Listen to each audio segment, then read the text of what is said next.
प्रस्तुत है कार्यक्रम सुनहरे पल।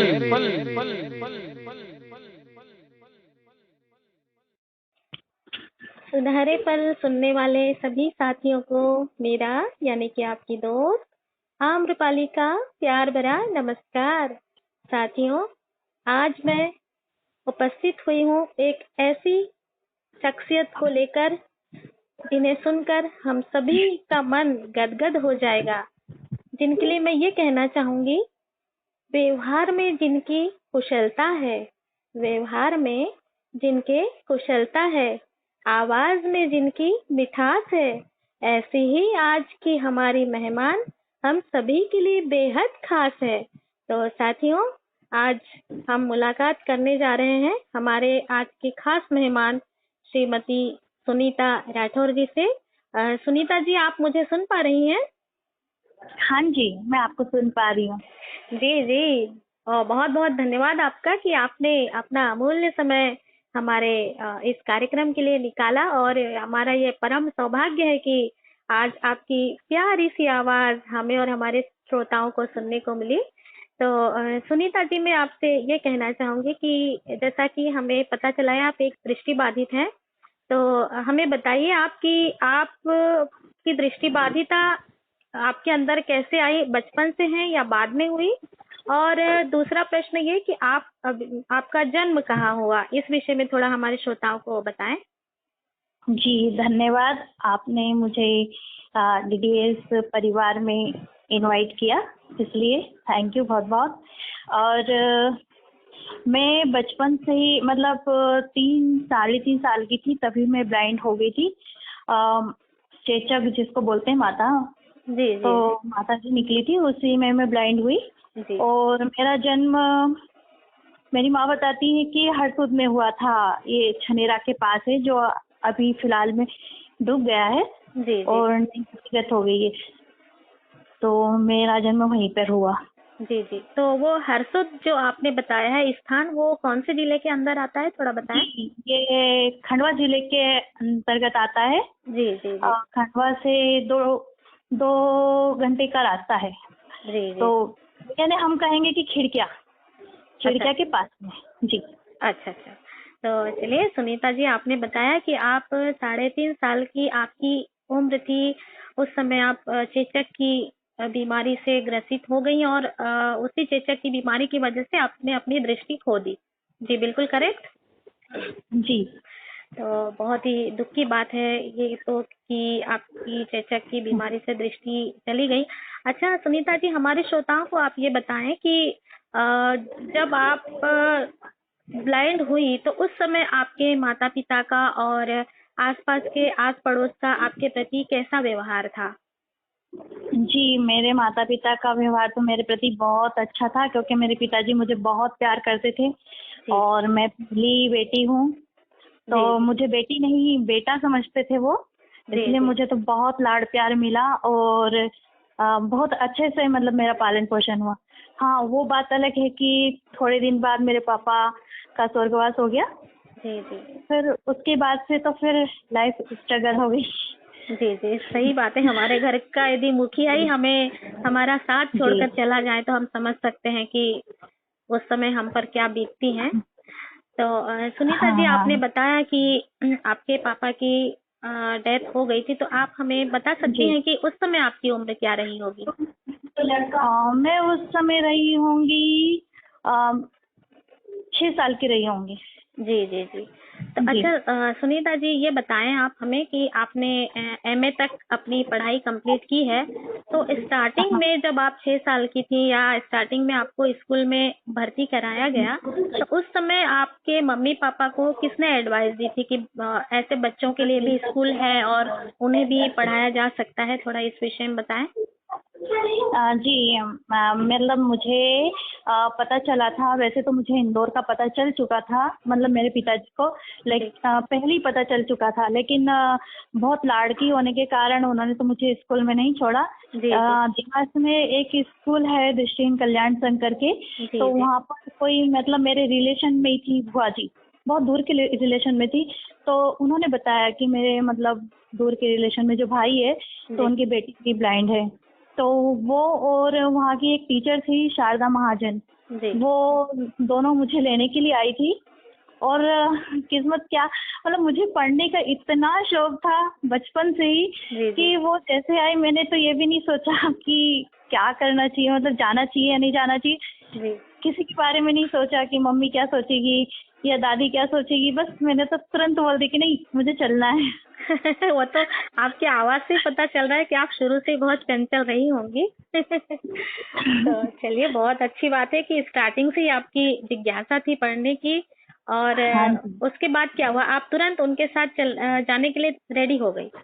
बिल्कुल। और हम शाम को ही निकल गए, शाम मतलब शाम को 6 साढ़े 6 बजे हम तुरंत निकल गए। हम रात के 1:30 2 बजे रात को हम हॉस्टल पहुंचे जी स्कूल, जी दीक्षित कल्याण सर। वहाँ जी की वार्डन मैडम थी सुमन बख्शी मैडम।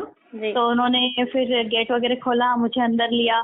और जी हमारे साथ में जो बुआ जी थी वहाँ पर, वो आया का काम किया करती थी, खाना जी वाना जी बनाती थी। जी। तो उन्होंने कहा कि आज ये बच्चे को आप अपने साथ ही रखो, हम्म। कल से मैं इनकी व्यवस्था करूंगी। बस आ, वो तब से हो गई शुरुआत।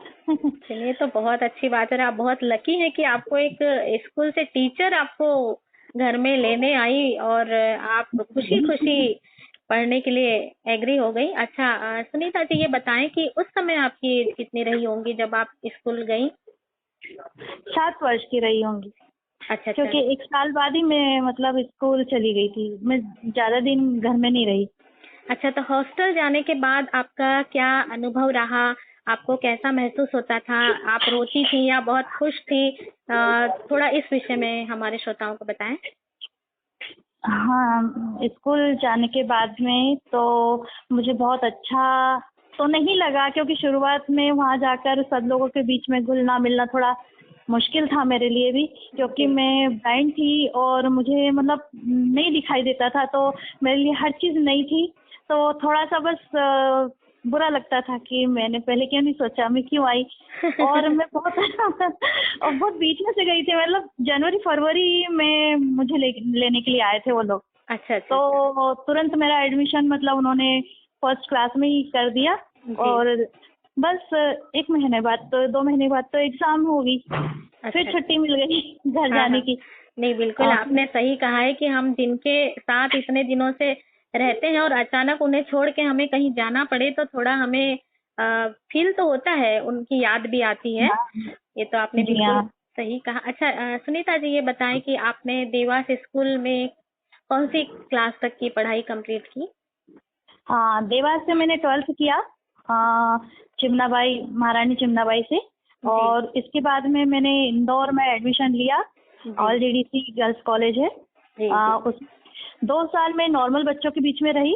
जी जी इसके बाद में फिर मुझे थोड़ा वहाँ के मैडम लोगों ने समझाया, प्रोफेसर लोगों ने, कि आप अपने मतलब साथियों के साथ में ज़्यादा अच्छे से रह पाओगे, खुश रह पाओगे। क्योंकि मैं नॉर्मल बच्चों के बीच में रहती थी तो मैं थोड़ा अपसेट रहती थी, थोड़ा सा मैं उन लोगों से अपने आप को थोड़ा अलग फील करती थी, जी मतलब जी अच्छा नहीं लगता था।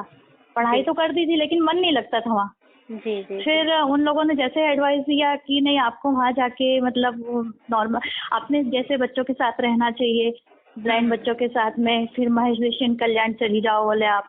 जी तो थोड़ी सी मुश्किल आई एडमिशन में, क्योंकि उस समय हमारे जो राठी सर थे जी वो जी वो मतलब वो भी, उनका भी स्वर्गवास हो गया था 2002 में। जी जी तो मैं 2003 में वहाँ पे गई थी, जी तो जी थोड़ी सी मुश्किल हुई, फिर हो गया एडमिशन। लेकिन जी वहाँ पर भी मेरी फ्रेंड लोग थी, तो उन लोगों ने मुझे बहुत गाइड किया। जी और अच्छा लगा, मतलब फिर नॉर्मल हो गया। और फिर उसके बाद में फिर मैंने वहीं से एमए किया, फिर बीएड किया, वहीं पर रह के पार्ट टाइम जॉब भी वहीं पर की। जी और जी फिर वहीं पर मेरी धीरे से जॉब भी लग गई।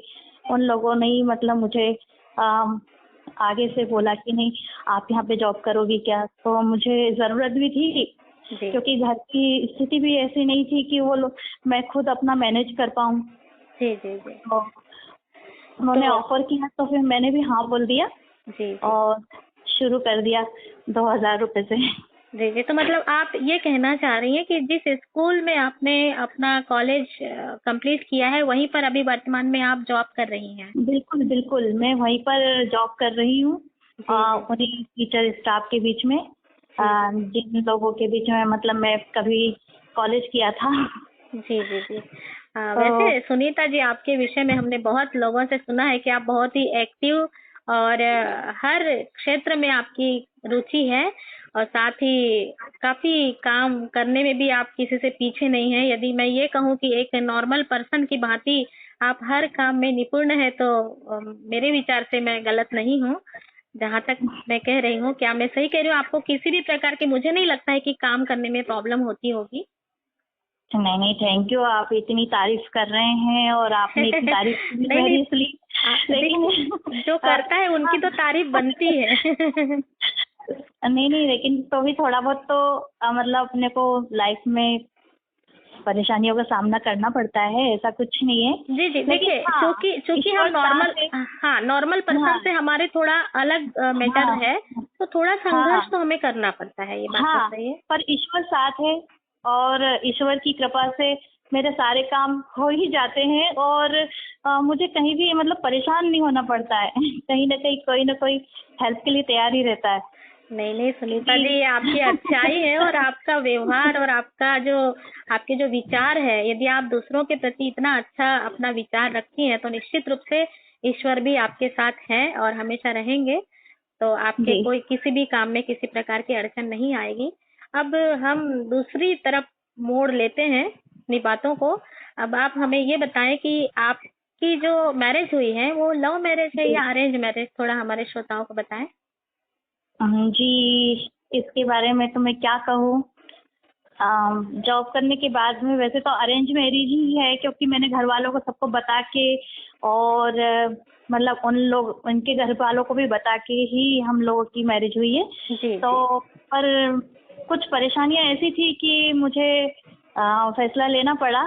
जी जी जी तो वो इसका किस्सा भी ये है कि वो मतलब पहले से मुझे पसंद करते थे। जी जी जी हमने सोचा कि अब इतनी जल्दी लाइफ में अगर कोई कदम उठाना है और अगर बाहर रहना है, क्योंकि उस समय मेरे सामने ये प्रश्न रखा गया था जी हॉस्टल से कि आप हॉस्टल में नहीं रह सकती हो, आप जॉब कर रही हो तो आपको कहीं पर्सनल बाहर कमरा लेके रहना पड़ेगा। तो जी मेरे लिए बहुत मुश्किल था ये जी कि मैं अकेली लड़की कैसे रह सकती, क्योंकि घर का कोई सपोर्ट था नहीं। जी तो फिर इनसे मैंने बात की कि फिर आपका क्या विचार है, क्या करना है आप मतलब। तो फिर उन्होंने, ये तो तैयार ही थे। बिल्कुल बिल्कुल। अरे, सोने की चिड़िया को कौन हाथ से जाने देगा।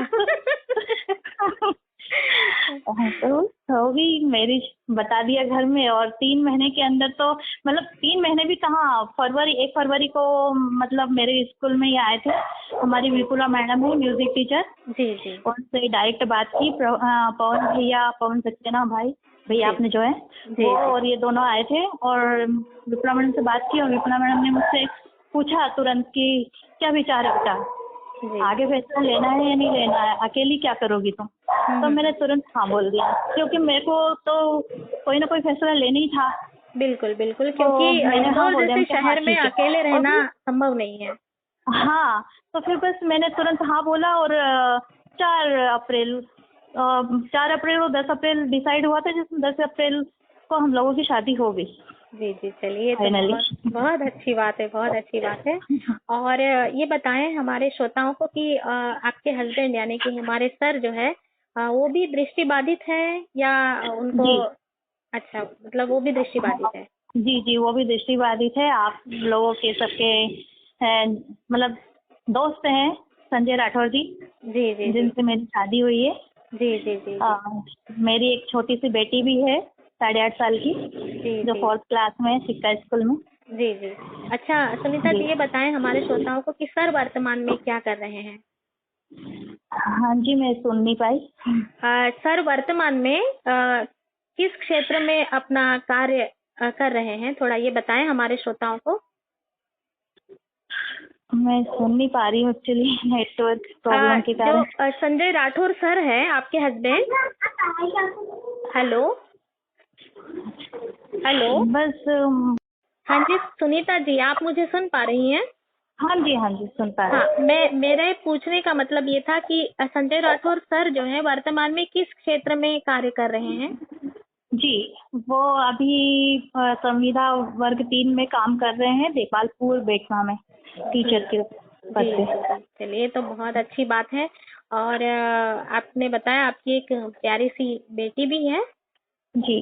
जी, तो वाकई में आपकी बड़ी इंटरेस्टिंग कहानी है और बहुत अच्छा लगा जानकर। और ये बताइए सुनीता जी कि आपकी रुचियाँ किस किस क्षेत्र में है? आप गाती हैं या लिखती हैं? थोड़ा हमारे श्रोताओं को बताएं। जी, पहले कभी लिखा करती थी, लेकिन अब तो लिखना बहुत कम हो गया है। जी बस कभी अब गुनगुना लिया करती हूँ, अच्छा लगता है चलते फिरते गुनगुनाना। जी जी जी, आपकी जी। आवाज इतनी प्यारी है तो वाकई में गुनगुनाना तो बनता ही है। और थैंक यू। आपको म्यूजिक क्लास ज्वाइन करना चाहिए थी, तो निश्चित रूप से आप एक सफल गायिका के रूप में साबित होती है, ऐसा मुझे लगता है। जी, तो थैंक यू। जानकर बहुत अच्छा लगा कि आप गुनगुनाती भी हैं और लिखती भी थी कभी। अभी हाँ। हो सकता है समय अभाव की वजह से समय नहीं दे पा रही हो आप। जी। तो सुनीता जी, हमारे श्रोताओं के लिए आप अपनी तरफ से क्या संदेश देना चाहेंगी? जी, बस मैं यही कहूँगी कि खुश रहिए, मस्त रहिए, प्रसन्न रहिए। कभी भी अपनी लाइफ में कोई भी ऐसी परेशानी आए तो उससे घबराइएगा मत। बस हमेशा आगे बढ़िए, ईश्वर जी जी, के याद करके जिए। बिल्कुल थैंक यू। बिल्कुल। सुनिए सुनिए, अभी अभी अभी हमको छोड़ के मत जाइए। नहीं, नहीं, अभी बिल्कुल नहीं, मैं बिल्कुल नहीं जाऊँगी। मैं तो जाना ही नहीं चाहती हूँ। इतनी जल्दी हम आपको छोड़ने वाले नहीं हैं। नहीं, नहीं, मैं तो बिल्कुल साथ में हूँ, मैं छोड़ने वाली नहीं हूँ। हाँ हाँ, तो बहुत अच्छा, जैसा आप सोचती हैं उसी तरीके से आपने संदेश भी दिया हमारे श्रोताओं को। निश्चित रूप से आपका जो संदेश है हमारे श्रोताओं को अच्छा लगेगा और अमल भी करेंगे। तो मैं जी। ये जानना चाहती हूँ कि आप थोड़ा सा 2 लाइन या जितना आपको आता है हमारे श्रोताओं को अपनी प्यारी सी आवाज में थोड़ा एक गीत गुनगुना के सुनाए तो अच्छा लगेगा। जी, बिल्कुल। अ, मैं वही गाना गाऊंगी।